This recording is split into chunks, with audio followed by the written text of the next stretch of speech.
Welcome to the art and science of difficult conversations, where we believe when you communicate better, you live better. As always, I'm one of your co-hosts, Chris, and I'm joined as always by Lucy. Lucy, how are you? I'm good, Chris. I'm excited for our conversation today. How are you doing? Yeah, tired, but I will Mm. live. I'll do okay. And I noticed that this is our last episode of the season. And usually we do a recap, but Yeah. for all you listeners out there, we're actually going to do something a little bit different. We're actually going to do two big things. Number one, we have a big announcement today, something that we've never done in the history of our show. But we're also going to talk a little bit first about AI, and we'll talk about how it relates to difficult conversations. And AI is a big hot topic issue. And I'm not going to lie, we all use AI. I use AI in my work. Lucy uses AI in her work. I've had clients use AI to not practice, but prepare for a difficult conversation. And then, so for instance, one client, she input what was going on and talked through like, what does the script look like? And then we talked about it in our session. What does she want to modify? How does it sound? What does she want to do? So she used our session as like a review, but she used that as the kickoff of her ideas and all that stuff. Have you had clients use AI with any of their difficult conversations or any of their work? Absolutely, yes. We have multiple clients that have access to AI through their work. Also, I work with some other companies that I coach with, and they have even AI coach now, where it supports the clients in walking them through preparing for the difficult conversation. Yeah. Have they found it useful? I would say half and half. Some say I'm using AI to put my thoughts into an order, to think things through, or to draft an email. And then I massage it a little bit and then I send it out. I also have clients where they try to prepare for the difficult conversation with the AI and they say, Lucy, I still prefer talking with you. So that was nice to hear. Yeah. I myself We am all prefer using... talking to you, Lucy. Thank you. Keep saying that. And at the same time, I also talk to AI. I am experimenting with AI journaling app, probably now for 2 years. It's been. Nice. And I'm experimenting with different AIs, creating different frameworks. So I'm geeking out a little bit on that. I see there is huge benefit and time saving, as well as there could be a cost associated with that. Yeah.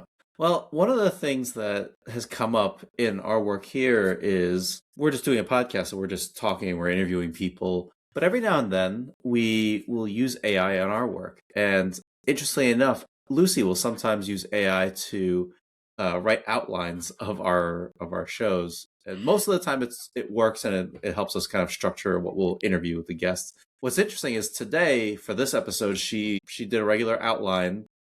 And for whatever reason, more so than other outlines she sent before, it just sounded not like her. It sounded so much more robotic and clearly AI generated. So I had to give her feedback and say I wasn't a fan of it, and for these reasons, and et cetera, we help. So Lucy, we talk about difficult conversations on here. What was that like for you? Like, I'll tell you, for me, I was like, how am I going to say this in the best way possible? How am I going to say this in the most professional and nicest way possible? I was crushed. No, I'm kidding. You did a good job of sharing that. And to be honest, I wasn't surprised because I believe you've communicated it earlier. We've talked about it before. So you're just reinforcing the same message. And what I liked about how you said it, you put a positive twist on it. You said, I really value your voice, something in that sense. Yeah. And this doesn't sound like you. And you're right. I totally admit there was no reason for me to get defensive. I get it. I put the outline together because I just had like 15 minutes to prepare. And it would have taken me way longer to think and to generate. And I wasn't in the headspace to be able to think creatively at that moment after a full workday, to be honest. Yeah. So I use that as a shortcut just to brainstorm some ideas. My intention was to just have it as really just brainstorming some ideas, and then we can brainstorm on top of that. I agree that it doesn't sound like me. Because it wasn't you. It wasn't me. There's no AI version of me yet. Not yet. Not yet. I think, I don't know about you, but I find that it's easy to write the prompt. No, it's not easy, but it is somewhat easy to write the prompt as opposed to writing out all the content first. For sure. Yeah. But then I find myself having to take more effort to modify what it wrote into my own voice. And yes, I think they say Claude does a better job of mimicking your style. No. Yes and no. I will say there's always going to be some missing human element when you have those LLMs created, because they're not really AIs. They're just predictive models of like what they think the next word should be. An idea popped into my head. You mentioned making it sound like us. There is a concern. I don't know if it's concern or just curiosity, because I've been accused in the past. In the past, when I was dating some time ago, I've had people said, "Are you using AI? You can just use your voice." The sad part about it was I was using my voice. Interesting. So I said, "Let's meet." So you see, I'm not a robot, but but this is actually how I think. So I'm not sure if my style of communication is already influenced by AI or because I really wanted to have it structure and I put my attention and focus into that communication to be effective and express myself in a way that's very clear. Maybe that seemed like AI, but I'm just curious how much also we are influenced by AI and how our communication is getting influenced by AI. It's a little bit of both, right? Like it's trained on the way we talk and the way we write, and then we just use it to write what we're doing. So like it's influencing itself too. Like it's a lot of LinkedIn posts are now written in the style of it's not X, it's Y. But people have been doing that forever. And even when I started writing on LinkedIn years ago, like it was like people were doing that, and like everybody was kind of taught, quote unquote, like that's what you should do. You should reframe everybody's mindset and shift their perspective and tell them it's not about this. And now that AI is doing it a lot more, it seems like that's gone out of vogue because people are saying, oh, that's an AI written thing, even though it was trained on how everybody was writing in the first place. That's a good point. I see also a lot of AI generating content everywhere now, even YouTube. There's even the whole YouTube channel seems to be just AI generated. Yep. I'm getting requests that for podcasts, we'll do an AI version of what you say. Interesting. And I've had clients say, I put the content, I did a research based on what we talked about in our session. I had some realizations and I did a little bit more research. And then I asked AI to put it into a podcast so then I can listen to it when I'm on my walk and learn that way. And I was just blown away by how AI can be used as a learning tool in a way, but also thinking about what's the value of us. Well, there's going to be probably a lot of podcasts generated by AI, a lot of content generated by AI. Well, the joke's on everybody because we are AI. We don't actually exist. Lucie and Chris are not real. Yeah, we're not real. We are AI. It'll be interesting to see how this evolves. Especially, yeah, you're right. AI can create so much content already. What do they need us for at this point? That's why I do think it's important to hear your voice, Lucie.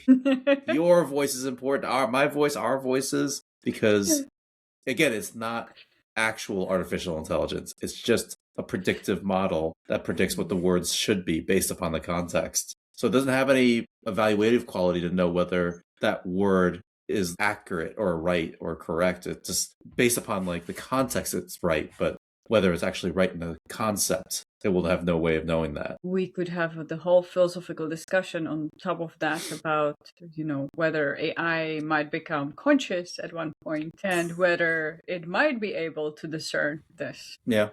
I don't think that's a space for us today, but this is interesting. Having philosophy background in the long time ago, studying this is always intriguing for me. So this leads us to our big announcement.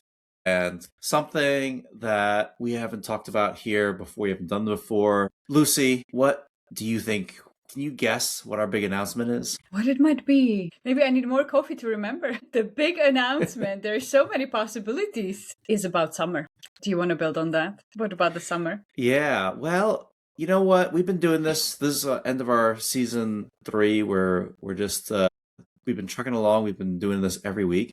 We're going to take a sabbatical. we're going to actually close up shop. We're not going to release any new episodes. We're not going to release any compilations. We're just going to be silent for the next 4 months. 4 months. No, 3 months. July, August, and September. We're going to be silent. We're going to be chill. We're going to take the time off. We're going to relax, regroup. And so what does that mean? Does that mean we're going away and we're ending this podcast? No. We are not ending. We'll still be here. What we're doing is taking a break, a much needed break that we haven't taken in many years. So we'll take a break and we will be back on October 6th with a new season. And some of the best episodes I think we had this year were people that were real internal leaders sharing some of their stories of the real issues they're facing and real things they're struggling with.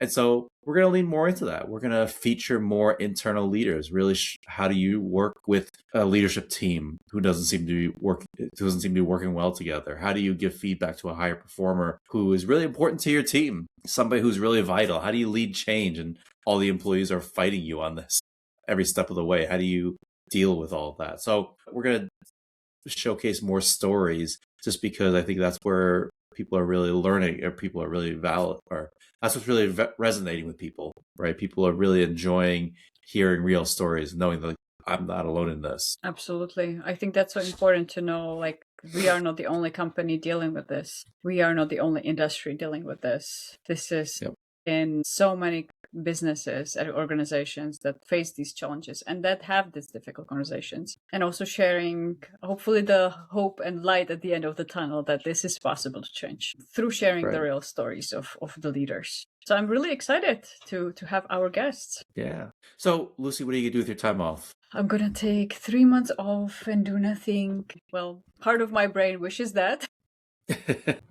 The reality is I am going to be working on my new version of the MindFittery newsletter and MindFittery program. It will be inner fitness program. I'm very excited about it.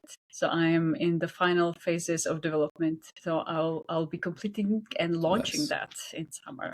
What about you?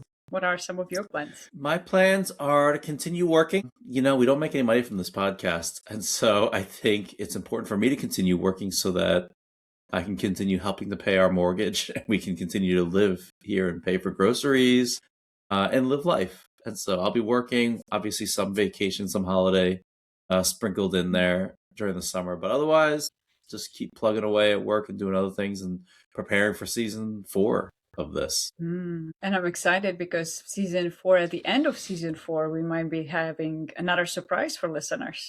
Next year. So stay tuned for that. Stay tuned for that exciting new thing that we'll launch next year, at the end, next summer, I guess, or fall 2027. Yep. Yes, if we can all make it there, we'll see what happens. And anyone that has winning tickets, please send them over to Chris. I'm still waiting for winning lottery tickets. Yes. Lucy, as we sign off and as we say goodbye to everyone, all of our faithful listeners, thank you everyone for listening. We do appreciate it. I appreciate people who listen and comment and share about kind of things that stand out to them. Every time we hear one of those things, it helps us to make us feel like, okay, we're not talking into an abyss and into nothingness, but also it helps us to know what to improve on and what to get better at and what to include or focus more on. So thank you for everyone who's been listening so far. Lucy, do you want to leave them with any? I've been talking a lot. Lucy, why don't you leave them with final words of wisdom? Final words of wisdom. Now I'm thinking, what would be the final words of wisdom here? I think that difficult conversations take practice, and it's not about being perfect, because oftentimes we wait for the perfect moment to have that conversation. And as you've mentioned, maybe it's more about being genuine and having the courage and trust that as long as you have that conversation and open that up, that things will work out and you will get aligned. And you can also listen to our podcast for some additional tips. Take a listen. Yep, I love that. So I'll leave with that also. I won't say much onto that. But thank you so much to everyone listening, and we will see you in a few months. See you then.